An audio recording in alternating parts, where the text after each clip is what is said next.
Grand Rapids Ballet offering an affordable staycation option for spring break. Our Jackie Green joins us live with a preview of its production of Peter and the Wolf, and you're checking out some costumes.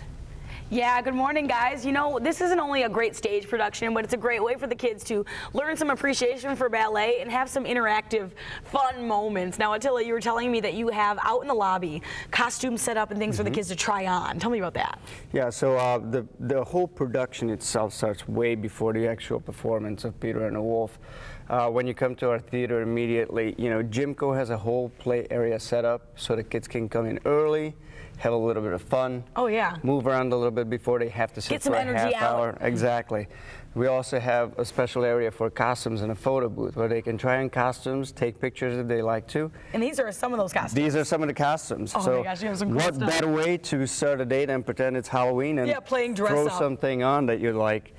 And we also offer free tryout ballet classes to the kids. Oh, that's cool. So when they cool. show up, you know, I teach a few classes, introduce them to dance, talk a little bit about dance, do some simple basic ballet movement, and then we move on to the performance. Like, what do you teach them? Like, what kind of simple movement? The very first thing, obviously, the first thing that we learn in ballet is first position. You know, heels together, toes are pointing to the side, and we start with pliés. So every just single basic? day. Basic plié.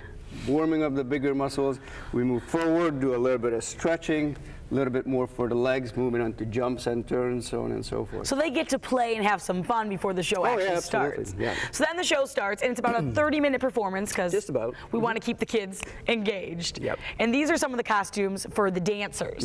These are cool. Let's go through some of these. Yeah. So what we see here is it's you know the full cast costumes. In the story of Peter and the Wolf, we have 3 hunters. Of course, you can't have a story without some fun animals. No, of course not. You have to have this duck here. Here is our duck. Oh, With goodness. a little extra help from the front and the back. We have to make sure we have a helpful friend. This is our little blue bird that helps out Peter capture the big bad wolf. Ooh, that's pretty. Before we all take him I want to be a the bird. zoo. Is this the beak? There you go. That's so cool. Perfect fit. And we also have of course, we have grandfather, and we also have 8 cats. Oh my gosh, that's cool. Oh yeah, this is the mask I was wearing earlier. I referred to it as a bird. And that's the outfit.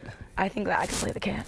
I don't know if I could fit in this tiny unitard, but this is so fun. So I think a big question I have, and that people that might not be familiar with ballet might have, how do you take a story like Peter and the Wolf and tell it with no words? Well, first you have to consider the setting. Okay, where does the story take place? Okay, they're outside, they're in the field, they're in the meadow. So, of course, you start playing around with the idea, what type of costumes are the dancers are wearing? Because most of the time, depending on, do you have to work with a prop? Do you have a big coat on? Do you have...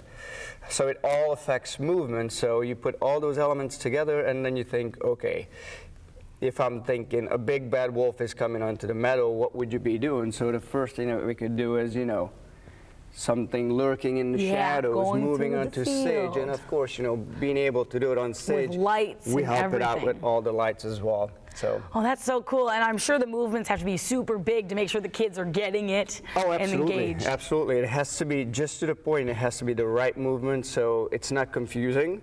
Okay. Because we don't want anybody sitting there trying to figure out what's going on. What is that thing? Not so much fun. So you're performing twice a day all week long for spring break. 3 days, yes. Tuesday, Wednesday, and Thursday. Yep. So they can come out and it's 11 something and 1:30? Yes, the second performance is at 1:30, which I would recommend that if you come to the second show because the first ones have been sold out. Oh, okay. So 1:30 is a good chance to get out here and see the show. Yep. We'll get those details online, fox17online.com. Deanna, Nicole, back to you. That would be so fun to take the kids to. Yeah, very creative idea for spring break. Thank you for that, Jackie. Thanks, guys. All right, it is 7:19 and still ahead this morning.